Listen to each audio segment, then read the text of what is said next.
Assalamualaikum warahmatullahi wabarakatuh. Sampurasun.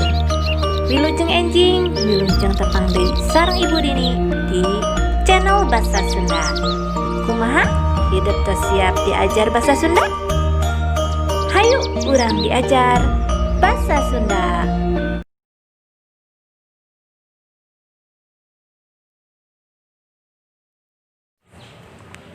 Sate acan urang diajar bahasa Sunda, hayu urang ngadua heula supados pangajaran dinten ayeuna dipasihan kalancaran ku Gusti Allah. Doa sebelum belajar.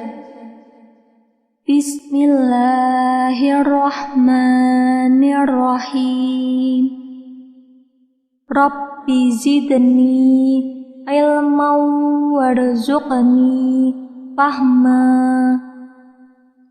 Artinya, ya Allah, tambahkanlah aku ilmu dan berikanlah aku rizki akan kepahaman.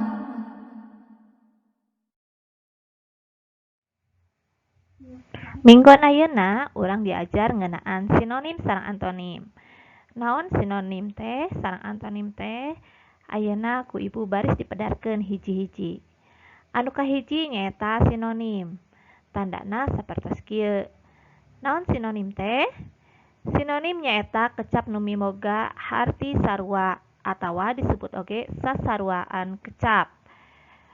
Contona, babari sinonimna gampang, cager sinonimna damang, jeung sinonimna sarta, ikhtiar sinonimna usaha, hade sinonimna alus, abdi sinonimna kuring, alat sinonimna pakakas, panyakit sinonimna panyawat, kawas sinonimna cigah, goreng sinonimna gote, lantaran sinonimna kusabab, katarajang sinonimna kakeunaan.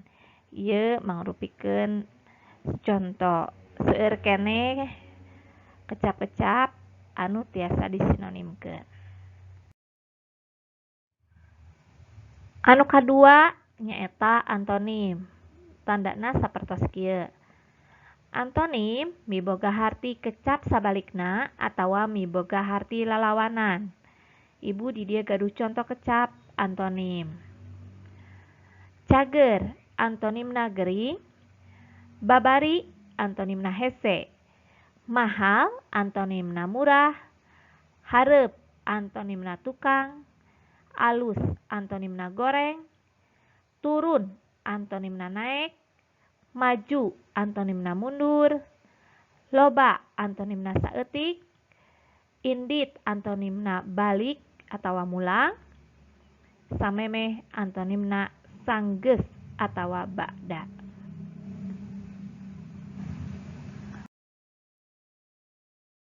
Alhamdulillah pangajaran dinten ayeuna parantos rengse.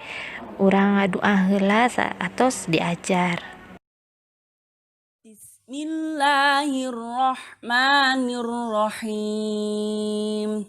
Subhanakallahumma wa bihamdik asyhadu an la ilaha illa anta astaghfiruka wa atubu ilaik. Ibu amit mundur. Hatur nuhun. Wassalamualaikum warahmatullahi wabarakatuh.